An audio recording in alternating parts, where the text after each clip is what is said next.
بە بڕیاری قوبات تاڵەبانی جێگری سەرۆکی ئەنجومەنی وەزیران تاپۆکردنی خان و زەویە بێ تاپۆکانی قەزای دوکان کەوتە بواری جێبەجێکردنەوە.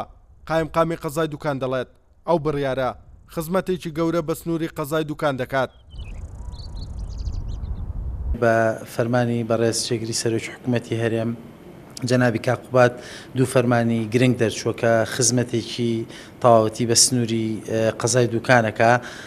ئەویشیان فەرمانی دەرکردنی لیژنەی باڵای تاپۆکردن کە تەواوی ئەو هاوڵاتیانی کە تا ئێستا تاپۆیان نێوە گرفتی تاپۆیان هەیە لە سنووری نەخشەی شارەوانی ئەمە توانم بڵێم تەواوی و گرفتانە چارەسەرەکە و هەندێک هاوڵاتی تریش هەیە کە ئەوانیش بە هەمان شێوە گرفتی تاپۆکردن و ڕاستکردنەوەی ناو و کۆمەڵێک گرفتیان هەیە کە پێشتر ئەمانە تەنها بە بڕیاری ئەنجومەنی وەزیرانەکرا، بەڵام بە دەرکردنی ئەم دوو بڕیارە زیاد لە 600 هاوڵاتی لێرە 600 ماڵ سوودمەند دەبن لە دەرکردنی ئەم بڕیار.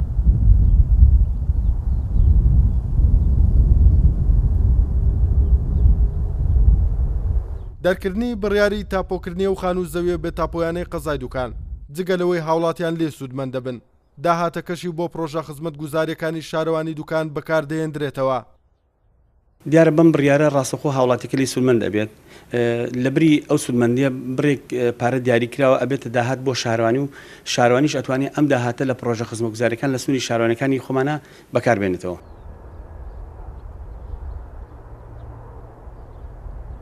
بە دەرکردنی ئەو بڕیاری قوبات تاڵەبانی جێگری سەرۆکی ئەنجومەنی وەزیران 6 گەڕەکی قەزاکە و زیاتر لە 600 خێزان لە سەنتەری قەزای دوکان سوودمەند دەبن لە بڕیاری تاپۆکردنی خان و زەویە بێ تاپۆکانی ئەو سنوورە.